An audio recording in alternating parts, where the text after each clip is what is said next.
welcome back to my channel. Again, my name is Jap. Kumusta po kayong lahat?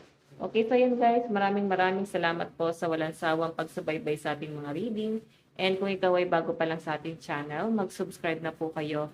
And i-click mo na rin yung ating notification bell para lagi kang updated sa ating mga bagong upload. And ayan guys, bago tayo mag-start sa ating reading, mag-ingat po tayong lahat, lalo na ngayong tag-ulan. Okay, maganda na guys yung handa. So, tingnan natin guys, kanina bang love reading to? Doon muna tayo guys sa sitwasyon.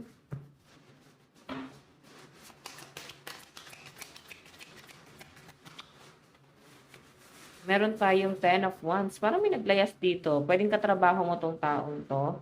May nakikita ko na parang nag-iiwasan or pwedeng nagkaroon ng problema tong person mo sa trabaho. Pwedeng may kailangan siyang iwasan doon. O baka may third party, tapos yung third party is katrabaho. So, nakakita ko guys yung relocation dito. Yung iba naman dito guys, pwedeng gusto na guys lumipat ng bahay. Baka nahihirapan kayo guys na mamyanan, makisama. Ayan. Nahihirapan kayong gumalaw. Tignan pa natin guys. Meron tayong The Magician. So, may nakikita ko dito guys, taliwas na nangyayari ngayon yung mga pinangako sa inyo ng person mo. Okay, pwede may mga pinangako siya rito na parang hindi akma. Hindi akma sa nangyayari. So, nakikita ko na parang nagkakaroon ng disappointment yung iba sa inyo. Or pwede na feel mo na masyado kang minanipula or pinaikot na tong taong to. Okay? May ginawa kasi siya rito guys na parang, ayun nga, literal na pinaikot ka. Hindi ko naman guys nasa-sense sa parang ginamit. Pero ikaw, mararamdaman mo yan. Ginamit ka ba? Kasi nakikita ko guys, may relocation sa'yo. Oh. Parang umiwas ka na. Or pwedeng, parang mataas ang chance na lumayas. Or gusto na guys umalis, makipaghiwalay. Okay? Tignan pa natin.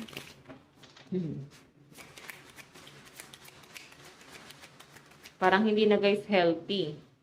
Pwede guys na masyado ka na guys pinapaikot ng person mo na ito yung sitwasyon. Kung may third party dito guys, pwedeng katrabaho niya yung third party.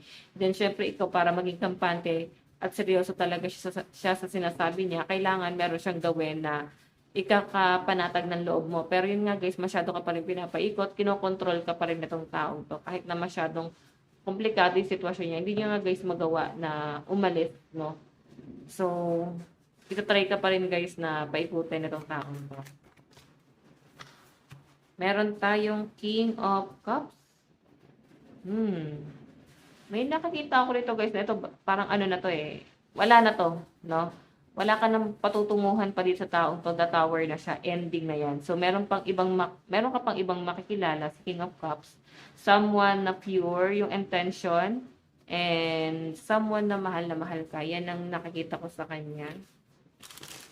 Gusto ka na tong taong to. Okay? So, ito naman guys, si The Magician. Iwan mo na yan. Kasi toxic na yan taong yan. Sinungaling yan, no? Kung nilagay ka sa cheating nitong taong to at katrabaho pa yung third party, so alam mo na yan. Si King of Cups, ito pure yung intention, guys. Meron siyang nilalatag na plano para sa inyong dalawa. Meron tayong The Fool. New beginning talaga to guys, oh. Magkakaroon ka ng bagong pag-asa dito sa taong to. So, meron din ako nasasagap dito, guys. Loyal tong taong to. Okay, kasi yung dog, guys, nagre-represent ng loyalty yan. Okay? So, pure yung intention sa'yo nito ni person. Titignan pa natin, guys. Okay, ayan. Meron tayo, guys, partnership, 2 of Cups. So, nasa inyo na lang talaga, guys, kung same vibes kayo or ibibigay mo rin guys yung ganong connection din sa taong to. Okay, pero nakita ko guys, loyal sa itong taong to. Baka karelasyon mo na yan. Ito kasi guys, nafe-feel ko talaga parang basura na tong taong to. Ganun yung literal guys na nasa-sense ko. Wala talaga ikaw patutunguhan dyan sa taong yan. Parang walang kwenta. Ganun yung nafe-feel ko. So, kung may new person na paparating sa inyo guys, i-grab mo na kasi pure yung intention sa inyo ito. So, water sa yung energy niya. Cancer, Pisces, Scorpio. Itong person na to guys is parang fire sign, Aries, Leo, Sagittarius. Okay? Or pwedeng meron siyang fire sign sa kanyang chart. Tingnan pa natin. So guys, meron tayong the star, di ba? Gusto niya guys na bumuo na talaga ng magandang plano para sa hinaharap itong taong to. And kung makita mo Nine of Cups, late mo marirealize talaga. Okay, itong connection yung dalawa, no? Late mo marirealize na, oh nga, no, mukhang maayos pala tong taong to. Meron pala talaga siyang plano. Okay? So, meron din ako guys nakakita pagkakasundo. Business siguro to. Baka may pag-uusap kayo about business or pwedeng kasunduan, pwedeng marriage. Okay, so tignan natin guys yung energy.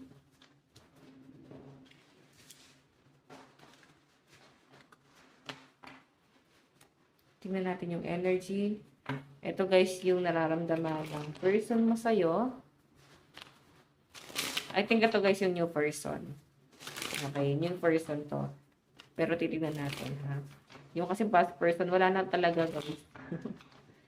Okay, tignan natin. Nararamdaman sa'yo nitong taong to.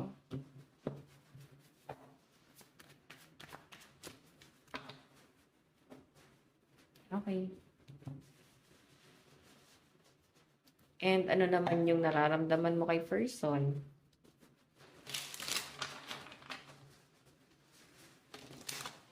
Nararamdaman mo kay person?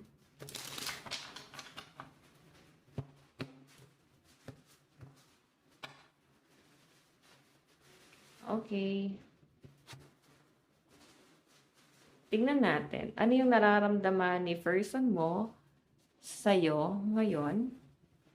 Queen of Wands. So, may mga LGBTQ plus dito, guys, no? So, pag sinabi, guys, once, last, natatempt siya sa inyo. And napaka-fiery, passionate. Kung ikaw, guys, ay may ugnayan pa sa person mo, willing siyang mag-antay sa inyo, itong person na to. Kung kayo naman, guys, ay nakipaghiwalay na doon sa person mo and sa pinapakita sa akin na nasa healing ka pa rin, si person mo, guys, ilalaban ka niya. Okay, willing to wait siya sa'yo. Passionate talaga siya and mahal ka talaga nitong taong to. Ano yung tingin niya sa'yo? Diba? Someone na masyado na, guys, trauma lahat sa'yo and gusto niya, guys, na magkaroon ng magandang connection sa inyong dalawa. Kasi yung Three of Cups, guys, hindi naman to literal din na third party. Pwedeng ano din to, guys, celebration. Siguro gusto niya, guys, na magkaroon kayo ng bonding. Okay. Tignan pa natin ano naman ang magiging action ni person, the Fool. So, puro talaga to, guys, new beginning. So, si person na to, itong new person, ang pinapakita sa akin, guys, huwag ka na mag-alala, siya nang bahala sa kung ano man ang kakahinap na ng relasyon yung dalawa, no? So, parang ikaw, focus ka na lang muna sa healing mo, then siya nang bahala sa kung ano man yung kakahinap ng like sa finances, pwedeng karelasyon mo na to, and siya yung tipo ng tao na parang good provider din, and alam niya yung pinagdadaanan mo. Okay? Pwede kasi guys yung betrayal, hindi talaga to sa ex mo, pwedeng sa family din, then ang dami rin siguro guys nangyari. Tingnan natin na naman yung outcome. Oh, Eight of Swords. Siguro nung nakilala ka ng person mo, ito siya. Nung nakilala ka niya, suicidal ka. As in, down na down. Antay mo pinagdadaanan sa buhay. Hindi ka man niya, guys, matulungan sa pinagdadaanan mo ngayon. So, pinapakita naman sa akin, guys. Kaya ka naman niyang ialis niya sa sitwasyon na yan. Okay, gustong-gusto ka niyang tulungan, pero syempre, kailangan, ang makakatulong din sa'yo is ikaw din mismo. So, tulungan mo yung sarili mo na makaalis din sa bagay na yan, okay? Tignan natin na yung bottom of the deck. Meron tayong Page of Pentacles.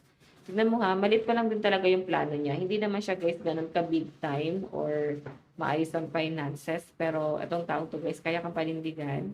Feeling ko mahal ka talaga nito. So, yun, guys, malakas po ang Earth sign, Capricorn, Taurus, Virgo, Aries, Leo, Sagittarius, Cancer, Pisces, Scorpio, Aquarius, Gemini, Libra. Dito sa side of person, ano naman yung nararamdaman mo kay person? Knight of Swords. Naiirita ka dun sa ex mo. Kasi siguro ginugulo niya yung love life mo kasi parang hinahabol-habol ka pa rin niya. Parang okay ka na ngayon, ba't pa siya naghahabol? Ano pa yung hinahabol niya sa inyo? Okay?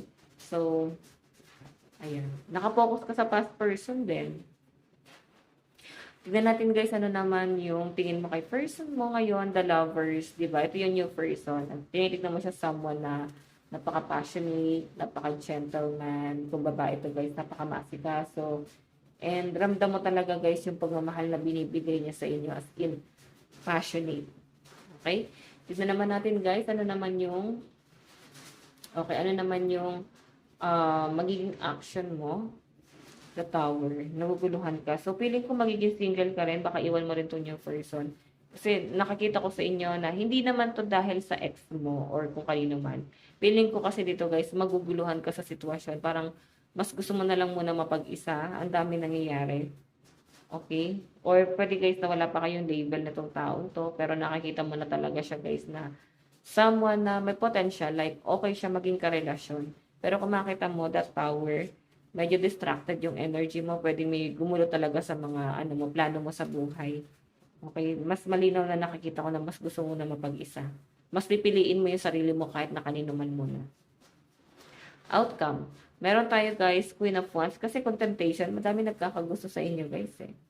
Okay, and feeling ko kasi guys, maaari din na marami kang gustong gawin pa muna sa buhay mo, pagbabago din sa buhay mo.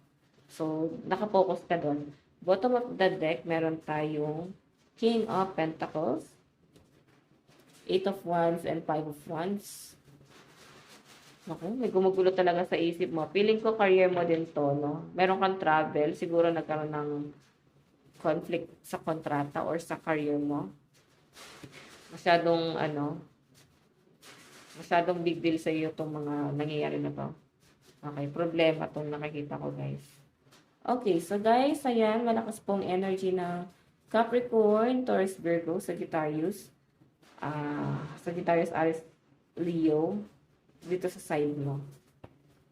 Okay, Aries, Leo, Sagittarius, yes. May nakikita ko guys, parang gusto mo nang lumayo ng mga nasa side natin, no? Side na to. Naguguluhan, parang ang daming nagbe-blame din sa inyo. So, tingnan po natin.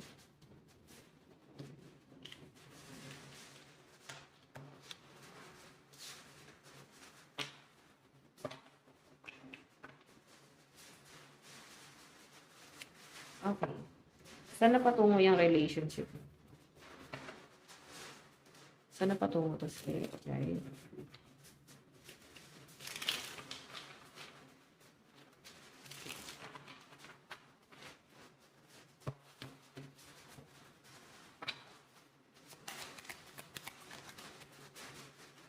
Naku, kaya kang ipagsigawan ng person mo. Grabe, para kang ikakadena nito.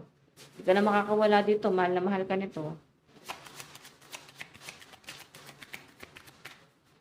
Itong si new person. Pero lumalabas din guys yung energy ni past. Ayun na naman siya. 9 of Swords and 10 of Wands. Ako, guguluhin ka rin ng past person mo eh. So, meron tayong 4 of Swords. Wedding. Mukhang seryoso talaga sa yung person mo. Ayun, ready na siya magpakasal sa inyo, guys. Meron tayong Ace of Swords. So, nakikita ko, guys, na may idea ka na. Pwede na napagpaplanuhan nyo na to. Okay. Di ba sa inyo, guys, ano ba to? May nagpapagawa ng bahay, nagpaparenovate ng bahay. Something like that, yung nasasagap ko dito. Okay, the Star.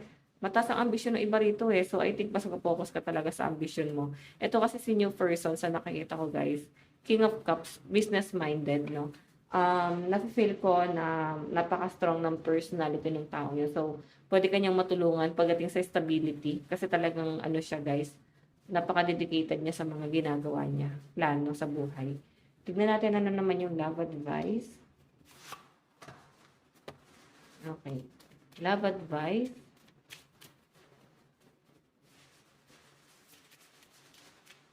Meron tayong soul. Your soul is preparing to reconnect, trust in the process. So, I think soulmate mo to. Mamimili ka sa dalawang tao, guys. Si past or si new person. Meron tayong boundaries. So, eto guys Naku, tutuksuhin ka ni past person. Boundaries kasi nakikita ko guys. Magsiset ka ng boundaries dito sa person mo ngayon and kay past person. May mga bagay na parang hindi mo dapat gawin pero I think magagawa mo. Kasi parang tukso talaga tong past person eh. Okay, tignan natin. Pero kung hindi mo talaga guys bet pa to, ayan mag-set ka ng boundaries sa pagitan nyo. Okay? Tignan pa natin. Synchronicity. A divine soul counterpart's relationship is blessed with amazing moment of synchronicity. Okay, so feeling ko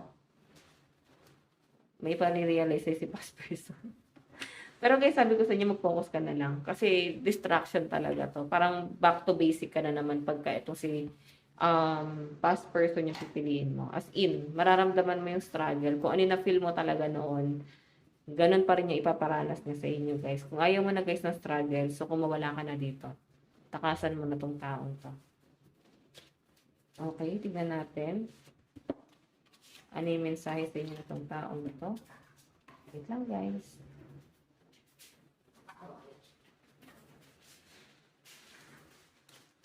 Mensahe sa iyo nito ni person.